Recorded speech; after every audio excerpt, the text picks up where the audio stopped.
কি পদক্ষেপ নেওয়া হচ্ছে দেখুন, উপর থেকে নিচ অব্দি সবাই সব জানে। আমরা বারবার চিঠি করেছি, বিদ্যুৎ নিয়েও আমরা মিনিস্টারকে চিঠি করেছি। ডিবিসি মোড়ে রাস্তা দখল করে কে কে করেছে আপনি খোঁজ নিন, দেখবেন সব তৃণমূলের নেতারা। বিরোধীরা বারবার বলেন সরকার আর তৃণমূল দল মিলেমিশে একাকার হয়ে গিয়েছে। সেই অভিযোগে উঠে এলো দুর্গাপুরে রাজ্য সরকারের অধীনস্থ দুর্গাপুর প্রজেক্ট লিমিটেডের আবাসন দখল। ডিপিএল এ কাজ না করেও ঘর দখল বলছেন বাসিন্দারা।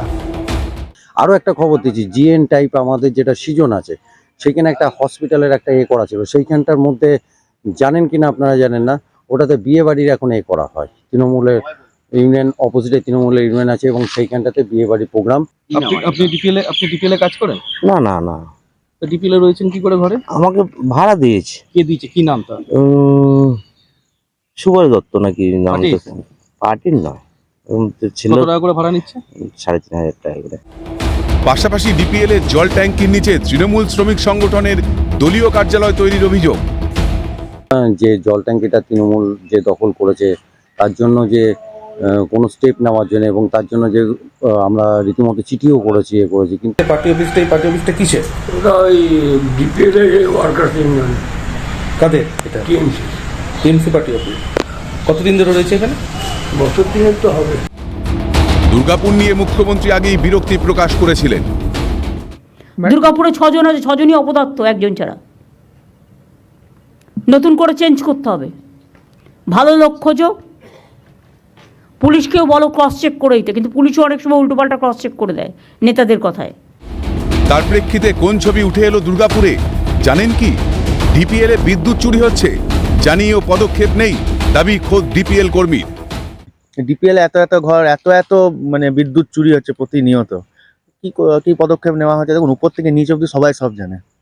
আমরা বারবার চিঠি করেছি, বিদ্যুৎ নিয়েও আমরা মিনিস্টারকে চিঠি করেছি। কি নেওয়া হলো, মুখ্যমন্ত্রী যে কথাগুলো দিল সব জায়গায় পদক্ষেপ হচ্ছে আমরা দেখতে পাচ্ছি, এখানে নেওয়া হচ্ছে না পদক্ষেপ। ডিবিসি মোড়ে রাস্তা দখল করে কে কে করেছে আপনি খোঁজ নিন, দেখবেন সব তৃণমূলের নেতারা। অবৈধ দখলদার মুক্তির প্রক্রিয়া চলছে বলে দাবি করেছে ডিপিএল কর্তৃপক্ষ। পাশাপাশি তদন্তের কথা তৃণমূল শ্রমিক নেতার মুখেই। অ্যাকচুয়ালি অবৈধ দখলকারী ব্যাপারটা তো মেনে নেওয়া যায় না, তারা যারা বৈধভাবে আছেন তারা অনেক অসুবিধার সম্মুখীন হচ্ছেন। তো এই প্রসেস আমরা অনেকদিন ধরেই চলছে, আমাদের পেপারেও আমরা নোটিশ করে দিয়েছি। না যদি এরকম কেউ যদি কাউকে পয়সা দিয়ে থাকে তাদের নির্দিষ্ট নামে তাদের অভিযোগ করা, এবং আমি তাদেরকে বলবো, তাদেরকে অনুরোধ করব যাদেরকে আপনারা টাকা দিয়েছেন তাদের নামে একদম থানায় গিয়ে পরে আমি একদম নির্দিষ্ট ব্যক্তির নামে অভিযোগ করব করার দাবি জানাচ্ছি। যারা গভর্নমেন্টের রেভিনিউ লস করে গভর্নমেন্টকে বিকলাঙ্গ করার জন্য পেছন থেকে যারা এই ধরনের কার্যকলাপ করছে, তৃণমূলের নেতৃত্বের সাথে যোগসাজশ করে সরকারকে এরকম একটা বিড়ম্বনার মধ্যে যারা ফেলছে, তাদের বিরুদ্ধে কেন নেত্রী ব্যবস্থা গ্রহণ করতে পারছেন না।